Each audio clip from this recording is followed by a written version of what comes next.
In a time not too long ago, and in a land much like our own, there lived a young girl. She wore a red hood that was a gift from her grandmother. The young girl liked it so much that she rarely took it off, and that's why she became known as Little Red Riding Hood. Little Red's parents owned a cozy inn, and people came from far and wide for a glass of their famous ginger ale. Little Red loved to meet the travelers and hear their tales of dangerous encounters with the dashing highwaymen and fearsome wolves. One day, Little Red was getting ready to visit her grandma, as she did every week, with a basket full of delicious treats and a week's supply of ginger ale.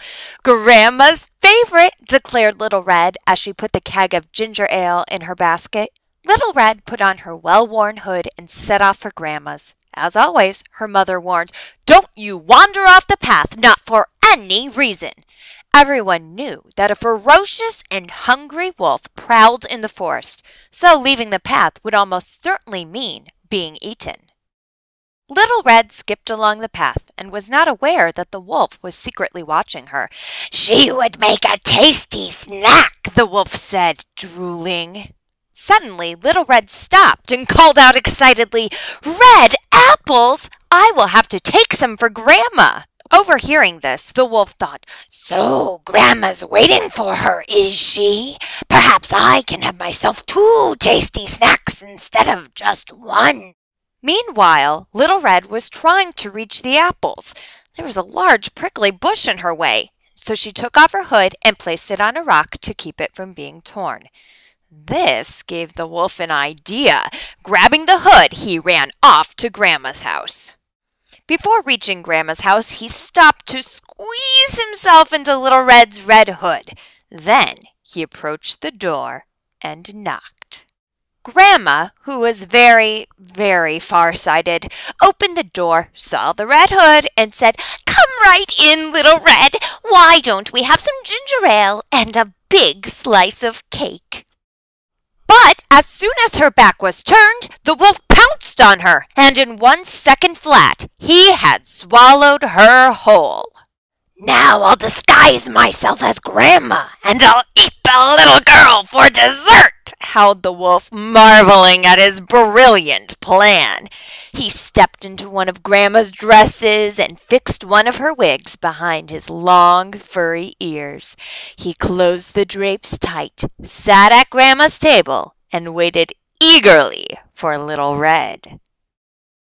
Little Red arrived at Grandma's house, out of breath from running. "Grandma, my hood has been stolen! I only left the path for a second and it disappeared!" When Grandma did not rush over to greet her, Little Red began to worry. "Grandma, are you there?" she asked, stepping into the dark room where the wolf sat. "Grandma, you look different. Are you feeling all right?" "I'm fine, dear. Come closer." "Grandma, what big eyes you've got today." "All the better to see you with, my dear." "But what big ears you have, Grandma." "All the better to hear you with, my dear." "And Grandma, what big teeth you have." "All the better to eat you with," cried the wolf.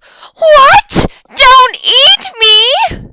"You're my dessert. Your grandma was really delicious, but not quite enough to fill me up. So you will finish off the meal nicely." Terrified, Little Red looked around to find a way out. And then she remembered her basket and had a brilliant idea. "Wait, I have something much, much tastier than me," she said, and she grabbed the keg of ginger ale from her basket. "Tastier than you?" Snatching the bottle from Little Red's hand, the wolf guzzled down the whole thing, enough for an entire week in one greedy gulp. And then almost immediately the wolf's belly began to rumble and grumble loudly. "Oh dear! Oh dear, the wolf howled, and then he let out an enormous belch, and out flew Grandma from his mouth. As the wolf tumbled backward, Little Red grabbed the empty keg of ginger ale and threw it at the wolf's head, knocking him out. Then she quickly tied a pair of Grandma's thick tights around the wolf's paws. The wolf awoke with a nasty bump on his head. My poor head! Eating Grandma's is becoming much too dangerous.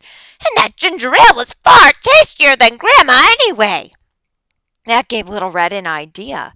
If you promise to never eat anyone again, I'll let you go, and you can have all the ginger ale you could ever want. The wolf readily agreed. So, from then on, each week on her way to Grandma's house, Little Red leaves a keg of ginger ale in the forest for the wolf, who drinks it down eagerly, in spite of the embarrassing after effects. Oh! Who's that I see walking in these woods? Why, it's Little Red Riding Hood. Hey there, Little Red Riding Hood. You sure are looking good. You're everything a big bad wolf